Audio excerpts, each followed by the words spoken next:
Every day, a cat left home and rode a school bus to a place no one understood. But the truth about his destination shocked even his owner. The cat climbs onto the school bus and nobody knows why. Mr. Halverson watches him every single morning at 7:15 a.m. The orange tabby waits at the corner like a regular passenger. He hops on when the doors open, settles himself on the front seat, rides for 5 minutes, then gets off at Oak Avenue. This has been happening for 4 months now, every single school day, rain or shine, snow or heat. The cat never misses his ride. The kids on the bus have named him Scout. They save bits of their breakfast for him. He purrs and accepts their affection gracefully before returning to his spot. Mr. Halverson has driven school buses for 19 years now. He has seen plenty of strange things during that time, but never a cat with a daily commute to somewhere unknown. Mr. Halverson has stopped questioning it. Some mysteries make long routes more bearable. Scout is one of those. A good mystery, a harmless one. Or so he thinks. Marla Cooper woke up in the morning with a terrible flu. She called in sick to work for the first time in months. Standing by her kitchen window with a cup of hot tea, she watched the neighborhood slowly wake up around her. The school bus rumbled down her street right on schedule. She barely noticed it at first, lost in her thoughts. Then something caught her eye that made her freeze completely. Her cat was trotting down the sidewalk toward the bus stop. "Winnie?" she whispered, confused and disoriented by what she was seeing. He must have slipped out through the small pet door, but Winnie never went far from home under normal circumstances. He was mostly an indoor cat who preferred warmth and comfort. Yet there he was, walking confidently toward that yellow school bus. He climbed aboard like he had done it 1,000 times. The doors closed behind him, and the bus drove away. Marla stood frozen at the window, tea growing cold in her trembling hand. "I must be hallucinating from the fever," she said aloud to the empty kitchen. But that evening, Winnie returned home at his usual time, completely calm and content. He acted like nothing unusual had happened at all. He ate his dinner, groomed himself by the fireplace, and curled up on her lap. Marla stayed home sick for the rest of the week. The next morning, she positioned herself by the window again. 7:15 a.m. arrived like clockwork, and Winnie slipped through the pet door. He walked purposefully to the corner and boarded the school bus. This was not a fever dream at all. This was a routine her cat had been hiding from her. On Thursday morning, Marla felt strong enough to investigate properly. She grabbed her coat and hurried after Winnie down the street. She reached the bus stop just as the doors were opening. Before we continue with what Marla discovered on that bus, please don't forget to like and subscribe. It really helps the channel grow. Marla stepped onto the bus right behind her cat, breathing heavily. Mr. Halverson turns. His eyes widen. Confusion crosses his weathered face. "Ma'am, this is a school bus," he says carefully. "You will need to step off." "That cat is mine," Marla says firmly. She points at Winnie. Mr. Halverson's confusion deepens. "Scout? Your cat?" "His name is Winnie. I adopted him 4 months ago." 4 months? Mr. Halverson laughs. "He has been riding my bus for 4 months. Everyone knows him. The kids call him Scout.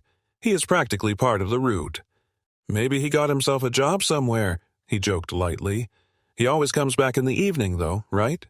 Marla nodded slowly, feeling like she had entered some alternate reality. "I need to see where he goes," she insisted quietly. Mr. Halverson considered this unusual request for a long moment. He sighs. "All right, but sit down, and do not make this a habit." The bus rolls forward. Marla sits 3 rows back. She watches Winnie. The cat seems completely unbothered by her presence. He sits on his front seat. Children boarded at each stop. They greeted the cat enthusiastically every single time, without fail. "Hi, Scout. Good morning, buddy. I brought you bacon today." Winnie accepted all the attention with regal grace and obvious enjoyment. 7 minutes later, the bus finally reached Oak Avenue. Winnie stood up immediately. He walked to the doors and waited patiently for them to open. Marla followed him off the bus, her heart pounding with anticipation. The cat did not even look back at her once. He seemed completely focused on reaching his mysterious destination ahead. He walked 3 blocks down street without any hesitation. He stopped at a modest 2-story house with fresh paint.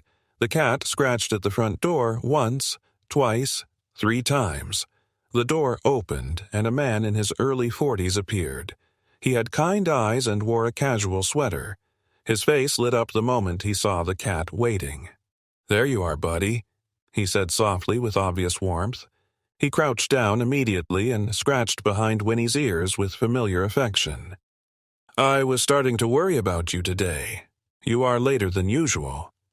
Then he disappeared inside for just a moment before returning quickly. He carried a small ceramic bowl filled with cat food. Winnie ate eagerly while the man watched with a gentle smile. Marla approached slowly, her heart racing and her mind spinning wildly. "Excuse me," she called out, her voice uncertain and confused. The man looked up, clearly surprised to see a stranger standing there. "I am sorry to bother you like this," Marla continued carefully, "but that cat is actually mine. His name is Winnie." The man stood up slowly, genuine confusion spreading across his face. "Your cat? I had absolutely no idea he belonged to anyone." "Does he come here every day?" Marla asked, needing to understand. "Yes, every single morning without fail. My wife and I moved here several months ago. We are renting this house. One morning, this cat just showed up at our door. We fed him because he seemed hungry, and he kept coming back. We honestly thought he was a stray without any owner." The man extended his hand politely in greeting. "I am Lucas. Pleased to meet you despite these strange circumstances." Marla shook it, still trying to process what was happening. "I am Marla. I live about 2 miles from here, actually. My son Theodore adopted Winnie from the animal shelter about 4 months ago. He gave him to me as a gift so I would not feel alone, after my husband passed away last year from cancer." Lucas's expression immediately shifted to sympathy and understanding.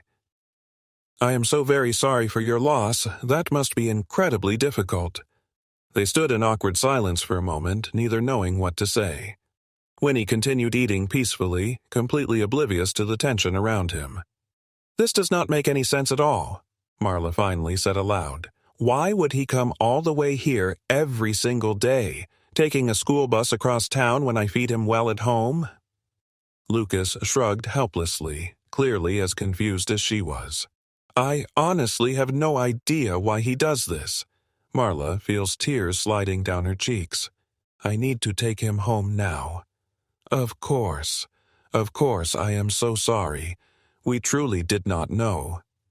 Marla picks up Winnie. He does not resist, but he looks back at the house, at Lucas. Something in his eyes breaks Marla's heart all over again. "Come on, Winnie," she whispers. "Time to go home." The walk back to the bus stop feels endless. Winnie sits quietly in Marla's arms. He does not struggle, does not fight, but he keeps looking back over her shoulder. The ride home is quiet. Winnie curls in her lap, but he does not purr. He just stares out of the window, silent and sad. Back at home, Marla sets Winnie down. He walks straight to the window and sits there, staring out at nothing. Marla sits on the couch. Her mind races. None of this makes sense. Why would Winnie travel across town every day to visit complete strangers? What draws him to that specific house? There has to be more to this story. Something she is missing. Something important. Marla pulls out her phone. She calls Theodore. "Mom, everything okay?" "Theodore, I need you to tell me exactly where you got Winnie. Which shelter? The Blue Water Tails Rescue. Why? What is going on? What made you choose that shelter? It was close to where I was working at the time. I went in on my lunch break. Why are you asking these questions?" Did they tell you anything about Winnie's history? Where he came from? Who owned him before? Theodore pauses. Not really. They said he had been surrendered by someone, that he was a bit depressed, that he needed a patient owner. That is why I thought he would be good for you. You both needed each other. They did not say who surrendered him? No. They do not usually share that information. Mom, what is happening? I will call you back, Marla says. I need to make another call. She hangs up. She searches for the Blue Water Tails rescue number. She dials with the shaking hands. The Blue Water Tails Rescue. This is Jenny speaking. Hello? My name is Marla Cooper. My son adopted a cat from you about 4 months ago. His name was changed to Winnie when I got him. I need information about his history. Let me pull up our records. Can you give me your adoption date? Marla provides the date. She hears typing on the other end. Yes, I have it here. What information do you need? I need to know who surrendered him, where he came from, why he was at the shelter. Jenny hesitates. We do not usually share surrender information. Please. Marla's voice cracks. Something is happening with him. He has been traveling across town every day to a specific house. I need to understand why. I think it has something to do with his past. Another pause. Let me talk to my supervisor. Can you hold? Marla waits. Each second feels like an hour. Her hands shake. Her heart pounds. Jenny comes back on the line. My supervisor said we can share some basic information. The cat's original name was Winston. He was surrendered on May 2nd of this year. The person who surrendered him was named David Brooks. Why was he surrendered? Let me read the notes. It says here that Winston's owner had passed away. David Brooks was handling the estate. He could not keep the cat himself, so he brought him to us. Marla's breath catches. The owner died? Yes, that is what the notes say. Do you have an address for where Winston lived before? More typing. We do have a previous address on file. Let me see. Yes, 847 Oak Street. The room spins. Actually, spins. Marla grabs the arm of the couch. What was the owner's name? The person who died? Let me check the intake form. Here it is. Michael Brooks, age 73. The notes say Winston had lived with him for 6 years. She hangs up. She sits in stunned silence. Winnie has not been visiting strangers. He has been going home. To his real home. To the place where he lived for 6 years with Michael. The man who died. The man who left him. The man Winnie must still be looking for. Marla walks to the window. She stares out at the empty street. Tears stream down her face. You were trying to go home, she whispers.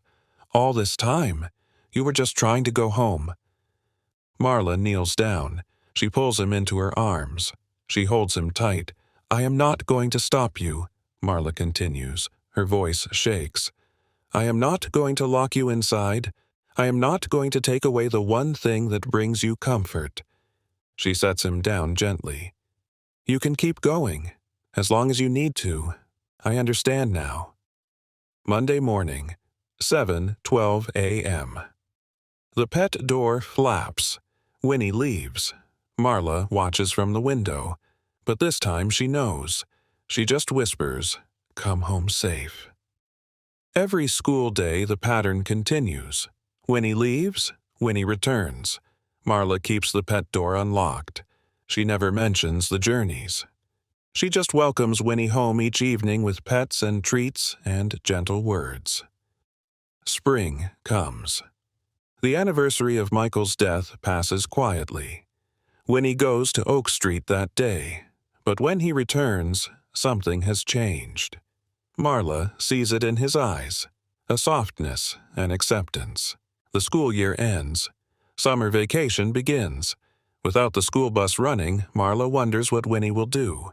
But he seems content to stay home, to sleep in the garden, to chase butterflies in the yard. When school starts again in September, Winnie boards the bus once. Just once. He makes the journey to Oak Street. Then he comes home. And he does not go back. 18 months after that first discovery, Marla retires from her job. She is home now, every day, all day, and Winnie never leaves her side. He follows her from room to room. He sits with her while she reads, and he sleeps in her lap while she watches television. The pet door remains unlocked, always unlocked. But Winnie does not use it anymore. He has found his peace, his new home, his new person. Sometimes the greatest gift you can give someone is the freedom to leave.